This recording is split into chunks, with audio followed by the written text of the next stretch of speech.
हमारे north India में देसी भाषा में कहा जाता है कलेश पड़ जाना, जिसको सभ्य भाषा में बोला जाता है विवाद या फिर मतभेद पैदा हो जाना।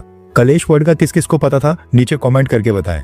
वीडियो काफी इन्फॉर्मेटिव होने वाला है, इसलिए एंड तक देखिएगा, आपको काफी इंटरेस्टिंग जानकारी मिलेगी। लेटेस्ट न्यूज निकल कर आ रही है ब्राजील से, जहां पर ब्रिक्स समिट के लिए सभी सदस्य देश इकट्ठा हुए थे और वहां पर ब्रिक्स देशों के बीच एक कलेश पड़ गया है, जो है यूनाइटेड नेशन सिक्योरिटी काउंसिल में वीटो पावर को लेकर। सबसे पहले सऊदी अरब के ड्रामा के बारे में बात करते हैं। पिछले साल ही ब्रिक्स के मेंबर्स की संख्या 5 से 10 की गई थी। इजिप्ट, इथियोपिया, ईरान, सऊदी अरब और यूनाइटेड अरब एमिरेट यानी कि यूएई को फुल मेंबर बनाया गया था, लेकिन सऊदी अरब ने आज तक ब्रिक्स की फुल मेंबरशिप को एक्सेप्ट करके साइन नहीं किया है। जिस समय जो बाइडेन प्रेसिडेंट हुआ करते थे, उस समय सऊदी अरब एग्रेसिव तरीके से पुश कर रहा था कि उसको भी ब्रिक्स का सदस्य बनाया जाए, लेकिन जब सऊदी अरब का कैंडिडेचर एक्सेप्ट किया गया तो सऊदी अरब ने आज तक इसलिए ज्वाइन नहीं किया क्योंकि सऊदी अरब अब अमेरिका और प्रेसिडेंट डोनाल्ड ट्रंप को नाराज नहीं करना चाहता है। इसी रीजन से पिछले साल से ही ब्रिक्स के देशों की जो भी मीटिंग हो रही है उसमें सऊदी अरब बस ऑब्जर्वर के तौर के ऊपर शामिल होता है। अब क्योंकि सऊदी अरब ने ज्वाइन नहीं किया था, 5 में से केवल 4 देशों ने ज्वाइन किया, इसलिए ब्रिक्स की ऑफिशियल स्ट्रेंथ 9 मेंबर्स की थी। लेकिन इस साल ब्राजील में जो ब्रिक्स समिट हुआ है, वहां पर सभी देशों ने इंडोनेशिया के कैंडिडेचर को एक्सेप्ट कर लिया है और इंडोनेशिया अब इस साल ब्रिक्स का 10वां मेंबर बन गया है, यानी ब्रिक्स में वापस से 10 देश हो गए हैं। सऊदी अरब की गवर्नमेंट का जो ऑफिशियल स्टैंड है वो ये कहता है कि हम अभी भी असेसमेंट कर रहे हैं कि ब्रिक्स को ज्वाइन करने की क्या क्या इम्प्लीकेशंस होंगी, इसलिए उनको फैसला करते समय लग रहा है। अब पॉइंट ये है कि क्या सऊदी अरब को ऑब्जर्वर के तौर के ऊपर भी मीटिंग अटेंड करने देना, क्या ये सही है या फिर गलत। अब इसके बाद बात करते हैं उस कलेश के बारे में जो सिक्योरिटी काउंसिल में परमानेंट मेंबरशिप और वीटो पावर को लेकर पैदा हुआ है। अब क्योंकि ब्राजील में ब्रिक्स का एनुअल समिट हो रहा था, तो ऑब्वियस है कि एक ज्वाइंट स्टेटमेंट भी आएगी, जो सभी 10 सदस्य देशों की एक यूनाइटेड स्टेटमेंट होनी थी। हर साल जो ब्रिक्स की ज्वाइंट स्टेटमेंट होती है, उसमें यूनाइटेड नेशन सिक्योरिटी काउंसिल में रिफॉर्म्स और भारत, ब्राजील और साउथ अफ्रीका की परमानेंट मेंबरशिप के बारे में भी हमेशा ही मेंशन किया जाता था। अब क्योंकि भारत की परमानेंट मेंबरशिप के ऊपर चाइना को भी कंसर्न्स हैं, इसलिए यूनाइटेड नेशन सिक्योरिटी काउंसिल में परमानेंट मेंबरशिप और वीटो पावर वाले पैराग्राफ को डिप्लोमेटिक लैंग्वेज में लिखा जाता था। हर साल ज्वाइंट स्टेटमेंट में मेंशन होता था कि सिक्योरिटी काउंसिल के दोनों परमानेंट मेंबर्स रशिया और चाइना यूनाइटेड नेशंस और सिक्योरिटी काउंसिल में जो भारत, ब्राजील और साउथ अफ्रीका की एस्पिरेशंस हैं, उनको ये दोनों ही देश सपोर्ट करेंगे। अब सेम चीज इस साल भी होनी थी और ज्वाइंट स्टेटमेंट में मेंशन किया जाना चाहिए था कि रशिया और चाइना के साथ साथ जो बाकी के नए मेंबर्स हैं वो भारत, ब्राजील और साउथ अफ्रीका की एस्पिरेशंस को सपोर्ट करेंगे। लेकिन इस बार इसी चीज को लेकर ही ब्रिक्स कंट्रीज के बीच सहमति नहीं बन पाई, क्योंकि इस मीटिंग में 2 नए ब्रिक्स मेंबर देशों ने एक बहुत ही तगड़ा कलेश डाल दिया। हुआ ये कि इस मीटिंग में मिडिल ईस्ट से लेकर Iran Israel situation, bilateral trade, Donald Trump के टैरिफ्स, इंपोर्ट एक्सपोर्ट और कई सारे मुद्दों के ऊपर चर्चा हुई। इन सब पॉइंट्स के ऊपर तो सभी 10 देशों के बीच आपसी सहमति बन गई, लेकिन यूनाइटेड नेशन सिक्योरिटी काउंसिल में कौन सा नया देश चाहेगा और ब्रिक्स के देश किसको सपोर्ट करेंगे, इस बात के ऊपर मीटिंग में कलेश टल गया। दरअसल पिछले 2-3 साल से जब ब्रिक्स संगठन को एक्सपैंड करके नए देशों को जोड़ने के लिए जब डिस्कशंस चल रही थी, उस समय भारत, ब्राजील और साउथ अफ्रीका ने नए देशों के सामने एक क्लियर कंडीशन रखी थी। भारत, ब्राजील और साउथ अफ्रीका ने कहा था कि यूनाइटेड नेशन सिक्योरिटी काउंसिल में रिफॉर्म्स और नए परमानेंट मेंबर्स को लेकर जब भी कोई रेजोल्यूशन आएगा तो उसके लिए 5 नए देश भारत, ब्राजील और साउथ अफ्रीका के नाम का समर्थन करेंगे, यानी कि भारत, ब्राजील और साउथ अफ्रीका को परमानेंट मेंबर बनाए जाने के लिए सपोर्ट करेंगे, हमारे पक्ष में वोट करेंगे। पिछले साल ब्रिक्स में 4 नए देश जोड़े गए थे, Egypt, United Arab emirate, Iran और इथियोपिया। अब इनमें से हर एक देश ने उस समय कहा था कि वो परमानेंट मेंबर बनाए जाने के लिए भारत को सपोर्ट करेंगे और भारत के साथ साथ साउथ अफ्रीका और ब्राजील को भी समर्थन करेंगे। लेकिन अब इन देशों को जोड़े हुए 1 साल भी पूरा नहीं हुआ है, मगर इन 5 नए देशों में से 2 देश आज ही बागी हो गए हैं, यानी कि ये बात मानने से इनकार कर रहे हैं। ये 2 देश हैं इजिप्ट और इथियोपिया।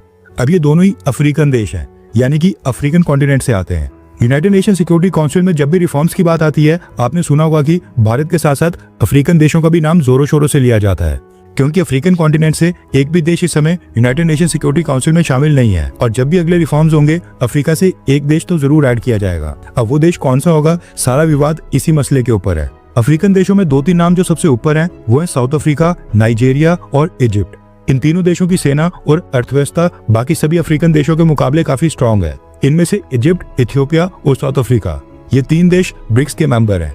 अब ये देश भी आपस में लड़ रहे हैं कि अफ्रीका से वो कौन सा देश होगा जो रिफॉर्म्स के बाद यूनाइटेड नेशन सिक्योरिटी काउंसिल का परमानेंट मेंबर बनेगा। साउथ अफ्रीका क्योंकि पहले से ब्रिक्स का मेंबर था, इसलिए अगर रूल्स के हिसाब से चला जाए तो इजिप्ट और इथियोपिया को यूएन सिक्योरिटी काउंसिल में परमानेंट मेंबरशिप के लिए साउथ अफ्रीका को सपोर्ट करना चाहिए, जो पुराने ब्रिक्स देशों ने ज्वाइनिंग के समय कंडीशन रखी थी।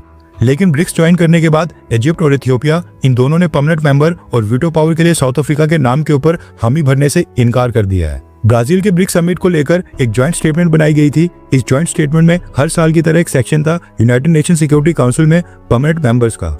इस सेक्शन में मेंशन किया गया था कि ब्रिक्स के देश परमानेंट मेंबर के तौर के ऊपर भारत, ब्राजील और साउथ अफ्रीका की एस्पिरेशंस को सपोर्ट करेंगे, यानी कि अफ्रीकन कॉन्टिनेंट से साउथ अफ्रीका होगा। लेकिन फिर उसके बाद इजिप्ट और इथियोपिया इन दोनों ने इस ज्वाइंट स्टेटमेंट को साइन करने से इनकार कर दिया था। इजिप्ट और इथियोपिया ने कहा कि अभी ये तय नहीं हो पाया कि अफ्रीकन कॉन्टिनेंट से कौन सा देश परमानेंट मेंबर बनेगा, यानी कि ये डिसीजन अफ्रीकन यूनियन का होगा। इसके ऊपर हम ब्रिक्स की बात नहीं मानेंगे। भारत और ब्राजील के नाम से हमें कोई भी प्रॉब्लम नहीं है, लेकिन ये साउथ अफ्रीका के नाम के ऊपर हम बिल्कुल भी सहमति नहीं देंगे। कई मिनट्स तक चर्चा हुई, लेकिन इजिप्ट और इथियोपिया ने झुकने से इनकार कर दिया। जिसके बाद ब्रिक्स देशों की ज्वाइंट स्टेटमेंट थी, उसके ऊपर सहमति नहीं बन पा रही थी, उसको कैंसिल करना पड़ता। इसलिए फिर एट द एंड ये डिसाइड हुआ कि उसमें से साउथ अफ्रीका का नाम काट दिया गया और सिर्फ भारत और ब्राजील के नाम को मेंशन किया गया, ताकि एटलीस्ट ब्रिक्स देशों का जो समिट हो रहा है इसकी एक ज्वाइंट स्टेटमेंट आ जाए। मसला ये है कि इजिप्ट खुद अपने लिए परमानेंट मेंबरशिप चाहता है और इथियोपिया ने क्लियर किया है कि वो किसको सपोर्ट करते हैं, साउथ अफ्रीका, इजिप्ट या फिर नाइजीरिया को। ये उनका पर्सनल डिसीजन होगा। अब सबसे बड़ी प्रॉब्लम ये है कि अफ्रीका कॉन्टिनेंट में जितने भी देश आते हैं जो अफ्रीकन यूनियन का हिस्सा है, वो आपस में डिसाइड ही नहीं कर पा रहे हैं कि उनके कॉन्टिनेंट से किसको वीटो पावर दी जाए, और ये सभी देश आपस में लड़ रहे हैं और इनकी लड़ाई ब्रिक्स समिट तक भी पहुंच गई है, जिसके कारण ब्रिक्स की ज्वाइंट स्टेटमेंट के ऊपर ही आफत आ पड़ी थी। अफ्रीकन यूनियन कहता है कि हमारे 2 देशों को परमानेंट मेंबर बनाया जाए। ये तो खैर पॉसिबल नहीं लगता है। एक अफ्रीकन देश तो जरूर सिक्योरिटी काउंसिल की परमानेंट सीट के ऊपर बैठेगा। अब वो कौन होगा ये डिसाइड नहीं हो पा रहा है, और 2 सबसे बड़े दावेदार इजिप्ट और साउथ अफ्रीका हैं, और ये दोनों ही ब्रिक्स के मेंबर हैं। बात करते हैं कि इस चीज के फ्यूचर एस्पेक्ट्स क्या होंगे, क्योंकि इस समय रशिया और चाइना ये 2 देश ऐसे हैं जो ब्रिक्स को G20 की तरह और भी बड़ा संगठन बनाना चाहते हैं। लेकिन मसला ये है कि अभी 5 से 10 होते होते इतनी सारी प्रॉब्लम्स आ गई हैं, और ये तो अभी मतभेदों की शुरुआत है। जैसे जैसे कोई संगठन बड़ा होता है उसमें काफी सारे देश शामिल होते हैं, तो सबकी विचारधारा अलग अलग होती है, जिसके कारण बड़े संगठनों में आपसी मतभेद के चांसेस और भी बढ़ जाते हैं। नो डाउट कि ब्रिक्स में और भी डेवलपिंग देशों को ऐड करने के काफी सारे फायदे मिलेंगे, लेकिन जब ज्यादा देश एक साथ आते हैं तो सबको एक ही चीज के ऊपर रेडी करना, खासकर पॉलिटिकल मुद्दों के ऊपर, ये थोड़ा मुश्किल हो जाता है। भारत का पर्सपेक्टिव देखा जाए तो भारत सरकार के लिए चैलेंजिंग ये है कि ब्रिक्स के अंदर ऐसे देश शामिल ना हो जाएं जो कल को भारत का ही विरोध करना स्टार्ट हो जाए।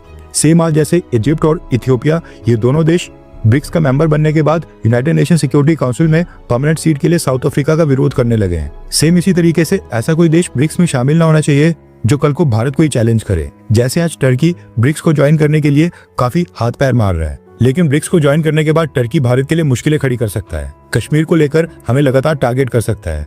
सेम इसी तरीके से पाकिस्तान का ब्रिक्स मेंबर बनना भारत के लिए अच्छा नहीं होगा। खैर, आपको क्या लगता है कि क्या ब्रिक्स देशों की संख्या बढ़ाना और नए देश जोड़ना, क्या ये सही फैसला था, या फिर बस पुराने 5 देश ही होने चाहिए थे जिन्होंने ब्रिक्स को इतना बड़ा ताकतवर बना दिया था? नीचे कमेंट करके अपनी राय जरूर बताएं।